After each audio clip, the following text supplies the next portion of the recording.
to think, really is relishing the opportunity to be on the couch for a few days. Yeah, they certainly are, but let's face it, partner.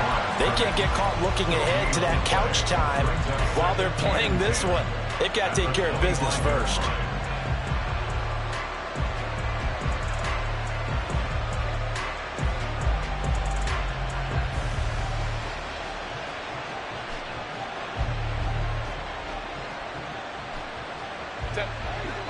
Second quarter, 2 minutes to go. Tie ball game. Coming up at halftime, I'll go from one personality, that's you, Charles Davis, to another one in Orlando, the coach. He'll have stats and scores from around the NFL. You and Jonathan Coachman, both larger than life. No doubt about it. But you're stuck with me in this booth, yes, and he's miles away and smiling. And happy. Well, they had the run for no gain. Now they'll try again from the 25 on 2nd and 10.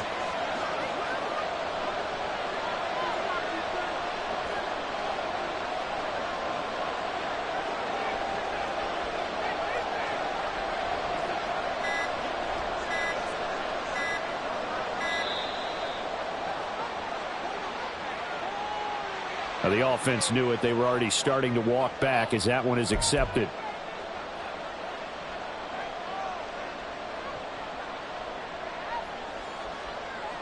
And now after the delay of game, they're operating behind the sticks, 2nd and 15. Here's Herbert. All right, rifles one, and that's going to be intercepted. Andrew Booth puts it off. And he will bring it back. It's a pick six and a Dolphins touchdown. Now Younghoe Koo for the extra point. It's up and good, and that'll make the score 21-14. So they'll get another shot on offense following that pick six, and now the kick is away. And they'll put up the stop sign there as his guys will get it at the 25.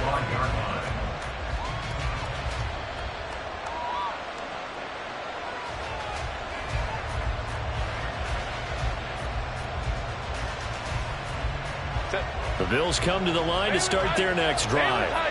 They are looking to make a bit of a 180. They are sputtering right now.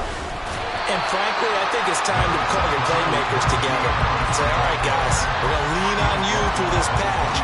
We need you to get us back on track and get us going in the right direction. So you're calling plays geared to them.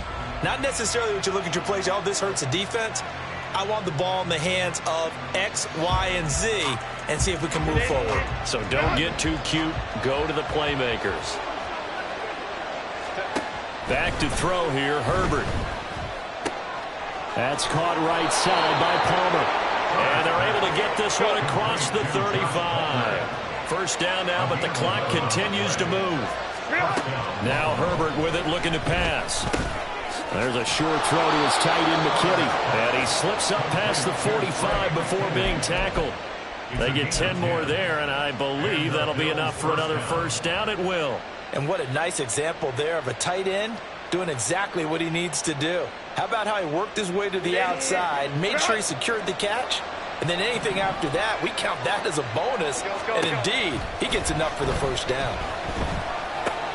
Meanwhile, Herbert's throw here taken in by Knox. And he'll be out of bounds just shy of the 40. Back-to-back nice plays, 12 yards that time and a first down.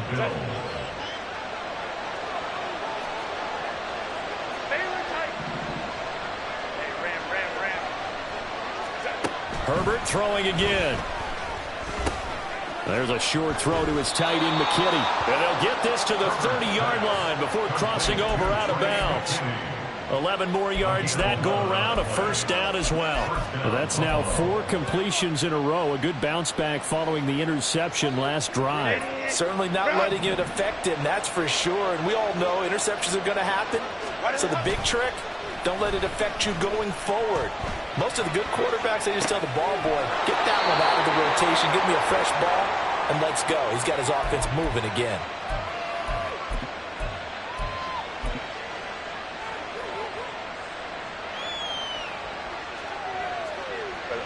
So from the 22, here's 2nd and 2.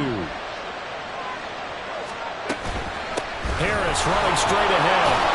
And he'll take it down here just shy of the 15 at the 16-yard line. First down now, but that clock rolling. They stay on the ground. Again, it's Harris. And they get to him quickly here as he stopped right around the 13. Now the Bills will use the second of their timeouts as they stop it with 16 seconds to go in half number 1. Here's 2nd and 7.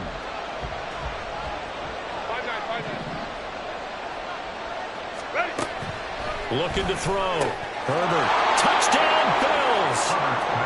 Dawson Knox as the first half is winding down. And the Bills have a chance to tie the game here in the final seconds of the half. A good hold in these wet conditions. The point after is up and good. And that is going to tie our game as we approach halftime. So not much time to speak of remaining in this first half as the kick's away. And he'll elect not to run with it. The fair catch will move this out to the 25-yard line. The Dolphins at the line ready for their next drive. And with time quickly fading here in the second quarter, not sure how aggressively, offensively they want to play this. I think we'll find out just how much they trust their guys in this situation if they decide to take a shot. Well, that's just a pile of bodies there, and that's when you kind of find out who's a tough guy, right? Who can stand up and make a play. It was only a 3-yard run, but for both sides, they had to walk away from that feeling like, okay, I can stand up when the going gets tough in here. A second down pass play there, but it's incomplete. Normally being a big-bodied receiver plays to their advantage downfield. Go up and make the catch, take the hit, and pick up yardage. But in this case, the hit was timed really well and popped it free from his grasp. And that'll do it for the end of the second quarter. This is the NFL, and it's on EA Sports.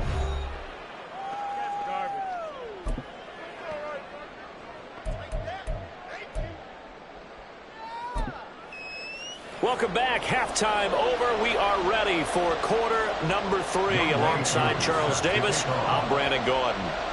Forecast calling for more of the same. The rain set to continue as we are underway in the second half. The fair catch taken short of the goal line, and they'll begin this third quarter at their own 25.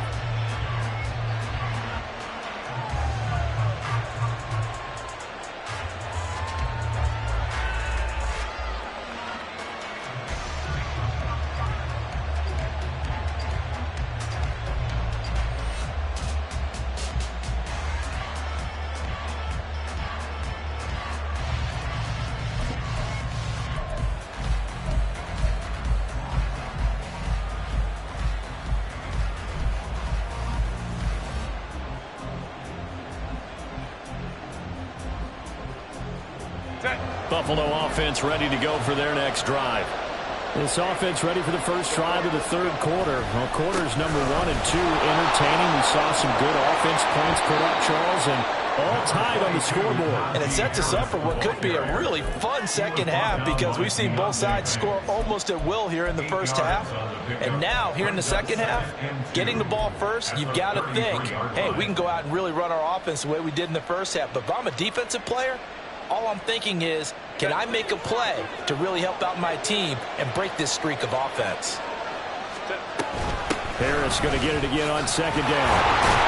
And he'll get it out near the 40 to the 39. 6 yards to pick up, and that's a first down. Brandon, you know that expression? He just does what he does. It sounds trite, doesn't it? But in this case, it's perfectly apt. This is one of the better runners in the NFL, and all he does is just find avenues, find ways to pick up key first downs and big runs. Now Herbert off the bootleg. They'll roll him out right, and he'll just get rid of it. And in the second half of the tied game, every decision gets magnified. And here, if he forces this ball, it could be intercepted. So that's the prudent play to just airmail it out of bounds.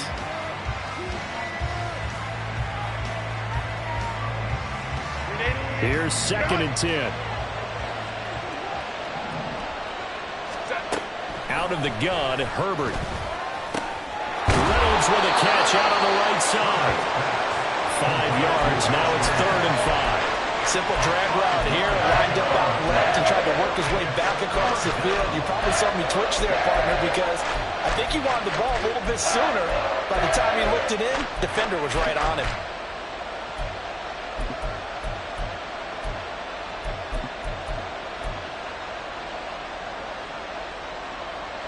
Yeah, the Dolphins beef up the secondary here as they look to stop him on 3rd down.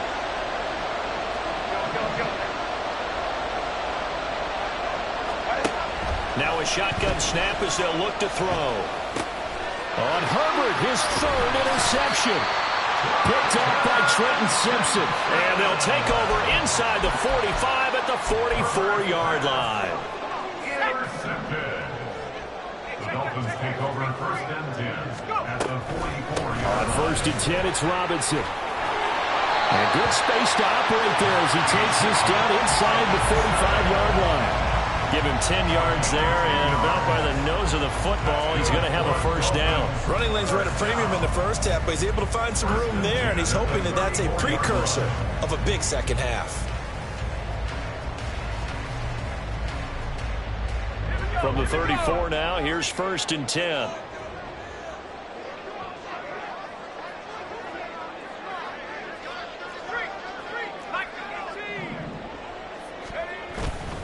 Back to Robinson now on 1st down. Oh, some strong running. And he will reach the 8-yard line before going out. A big hitter there. A 1st down gain of 26 yards. Sometimes it's hard to believe, but there are times this game is about patience, isn't it? Has had the game he expected, but that run there, that may get him going. I was just going to say, maybe that gives him a little juice, because you're right, he struggled, especially in that 1st half. Yeah, and I know the great ones always think to themselves, just hang in there. I'm just one big carry away from busting this open. That's a good start for him. That's going to go as a loss of 2, and it'll be 2nd down. Loss of 2 brings up 2nd and goal at the 10-yard line. And Howe will throw it. This ball tipped, and it's going to be incomplete. Fortunate maybe to get that back. It's 3rd down. Well, they certainly did a nice job there, picking him up out of the backfield and then running stride for stride with him. That's good coverage, and it led to an incompletion. Howell, 3rd and goal. Touchdown! Robert Tonyan from 10 yards out. And the Dolphins have taken the lead.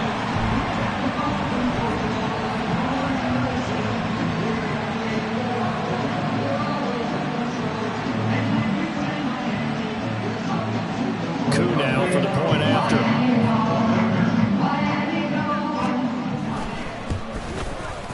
And it's good. That makes it a 28-21 game.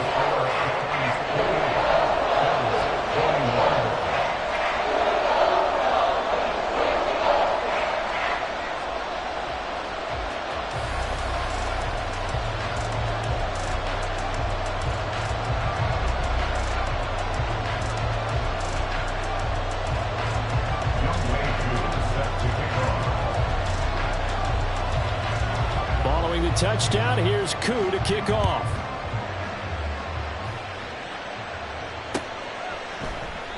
And he'll decide to not bring this one out as their drive will begin at the 25.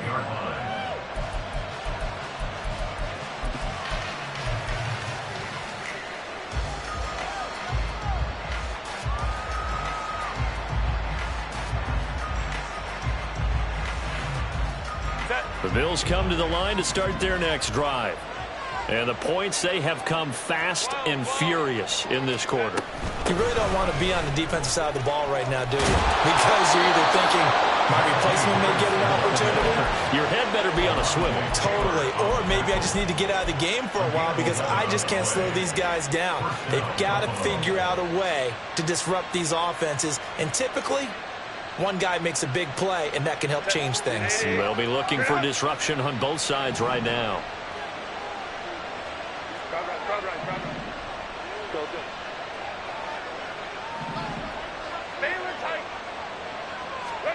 On first down, it's Herbert. Little pitch and catch to the tight end, Knox. Short completion, just 4 yards, and it'll be second down. It's vitally important to wrap him up immediately, because if you let that big guy get a head of steam up, boy, then you got real trouble trying to get him down. But they're able to hold him to a short gain on first down. On the give, this is Harris, and he tries to power forward, but he will not get back to the line of scrimmage. Going to throw on third down with Herbert. And they're going to get this up to midfield. 11 yards and a Buffalo first down. I'll tell you what, a lot of those mid-range throws have been available because sometimes teams get too concerned about the deep ball and they leave too much space in front of them. And these guys have been taking advantage so far. They'll try a little trickery here on the end around. And he's got this down a yard or two shy of the 40 before he's out of bounds. A good run there on first down, and it'll leave them with a 2nd and 2.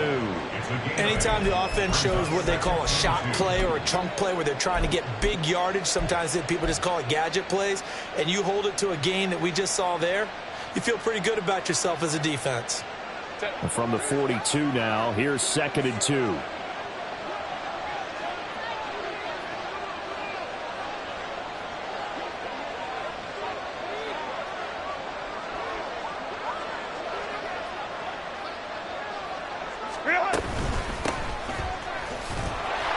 Looking for a seam, but finding none. He'll get back to the line of scrimmage, and that's it. He got maybe a half yard at most, but officially they'll be left with a 3rd and 2. What a luxury to have a guy like this who can not only spell your starter, but can come in and keep drives going. Trying to keep the drive going here. This is play number 7 on 3rd and 2. Trying to pick it up on the ground with Harris. But he will have a first down here at about the 40. But we tend to give those running backs that are slashers a lot of credit, but how about guys who are maulers? Because that's what you want in short yardage situations, and we just saw that occur right there, didn't we? Vertical, downhill running. I'll tell you, far from ideal conditions to play in, but neither offense has had much trouble. Plenty of points to go around. 1st and 10. And they'll wind up getting this one all the way down inside the 20. That good for 22 and a first down. A gain of 22 yards. First down, Bills.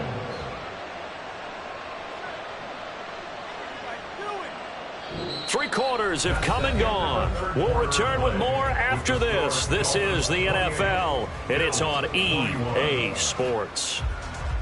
Back now in Miami. The Bills have the football, but they trail here as we begin quarter number 4.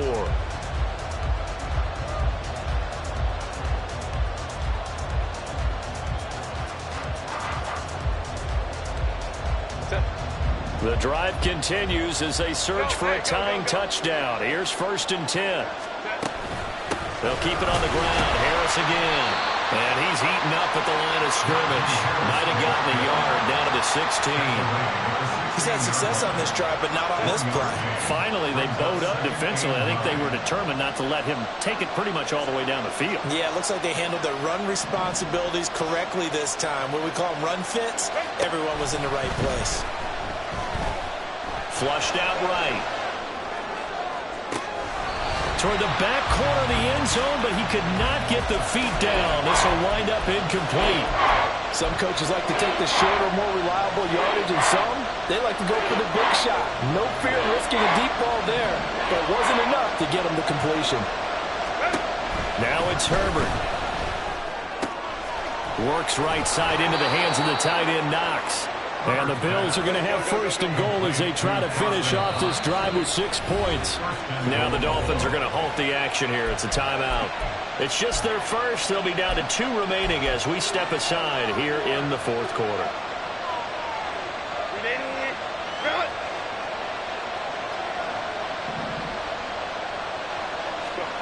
Herbert now. That's swung out wide to Harris. Touchdown, Bills! Najee Harris.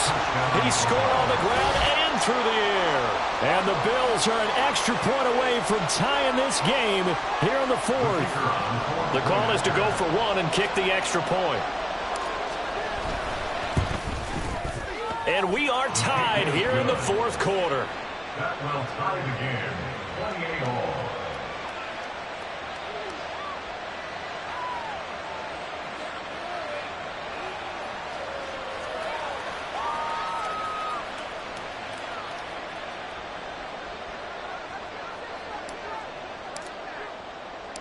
Now this one setting up for a great finish. All tied in the fourth as the kick's away. Taken at the goal line. And he'll get it up past the 20 to about the 22. At their own 22-yard line.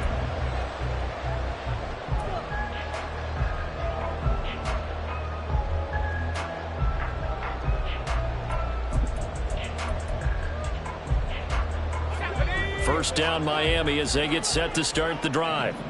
Well, they just gave up the score to tie it. That's the bad news. The good news, plenty of time in this fourth quarter to try to grab that lead back. Now a handoff to start it out. Robinson. He's tackled a yard short of the marker. Good gain of 9 on first down.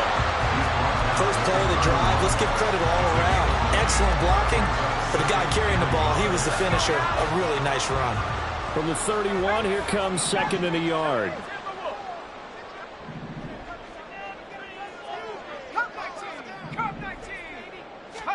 Now Howell. He lets one go deep for Addison. Oh, wide open, complete. And all the way in for a Miami touchdown. Jordan Addison with his second touchdown of the game, number 8 on the season. And the Dolphins answer back with a touchdown of their own to break our tie and take the lead here in the fourth. Following the touchdown, here's Koo to kick off.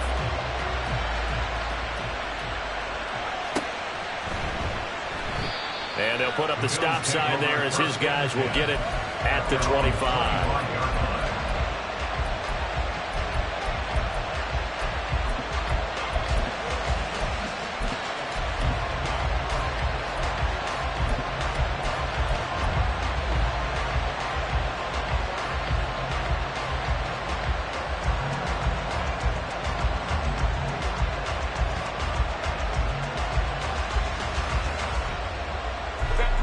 Buffalo offense ready to go for their next drive.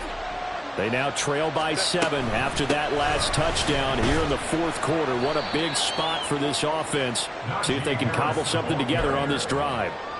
80 yards rushing for him now as he has been tremendous all day long. From the lineman to the guy running with it, that was a well-executed first down by the offense. With 2 shots left to get the first, you can get a little aggressive here on second down if you want and try for some bigger yardage. Again, it's Harris on second down. And this won't be enough to pick up the first. A gain of 2, 3rd and 1. On third down, here's Harris. And he'll be taken down, but he does have first down yardage. That'll go as a pickup of 8.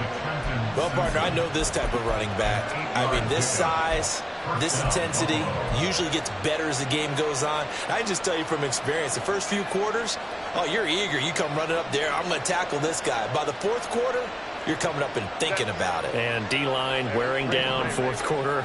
Yeah, that's not a guy they want to see consistently.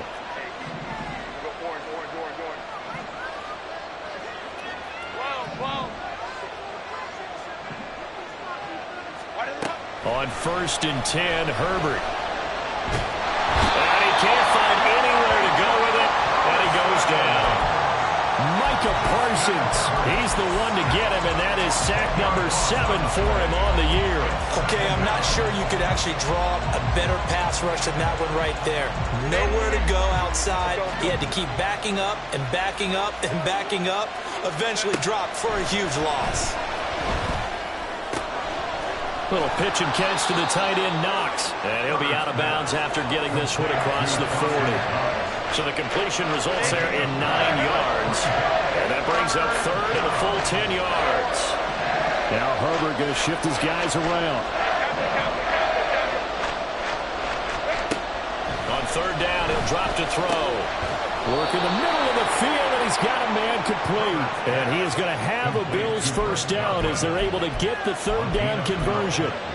I like the design that we're seeing right there. This is what they need. Down by a touchdown here in the fourth. They just need to keep working their way downfield. And when they see openings, take their shots.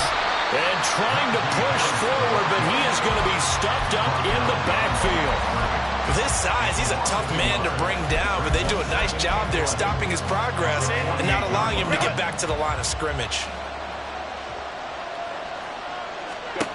On second down, here's Herbert.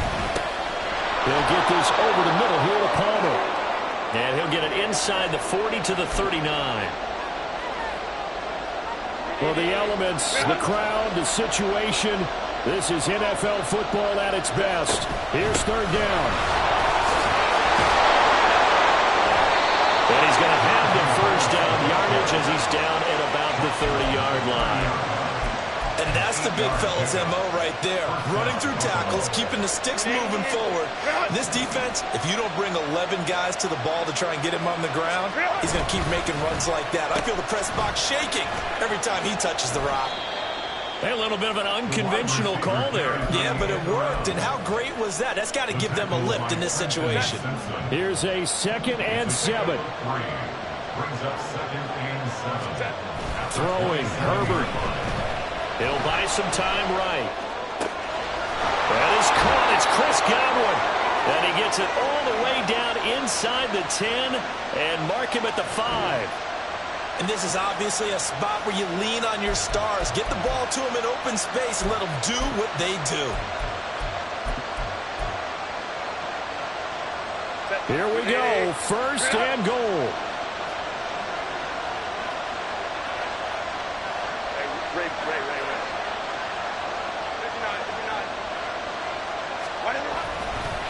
They hand this off to Harris.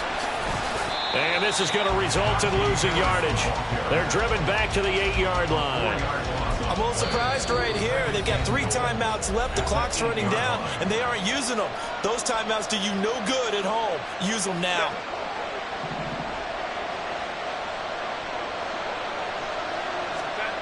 Herbert going to throw. Sliding out of the pocket. And he takes a shot on the release as this will be incomplete. Now we're in a situation where the quarterback's got to take full charge of his huddle. Got to totally command and make sure all eyes are on him. All focus is locked in. Going to call multiple plays and go over different situations and scenarios to make sure everyone is on the same page. Herbert. Escaping the pressure right. And this time he's got the hook up. It's complete. Now the Bills will use the 2nd of their timeouts. That'll leave them with just 1 remaining in this 4th quarter of play. Well, they certainly didn't get what they wanted on that play. That means it's a big-time decision on what you call on 4th down. Absolutely, because a field goal here doesn't do them much good. Here we go. The noise deafening. 4th and goal. They snap it to Herbert. Oh, and that's going to sabotage their comeback plans. It is intercepted. And the Dolphins have just about sewn up this football game.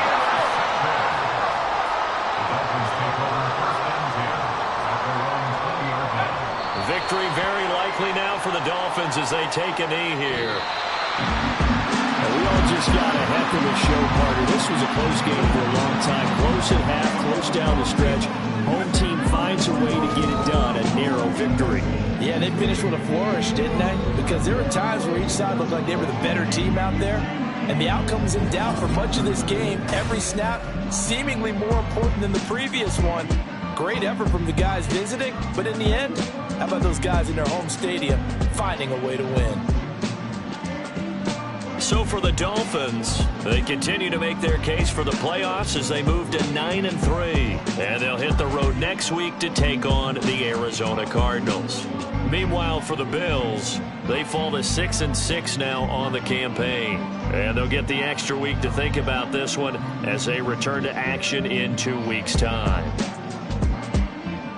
And for Charles Davis and our entire crew, I'm Brandon Gaudin. You've been watching the NFL on EA Sports.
10.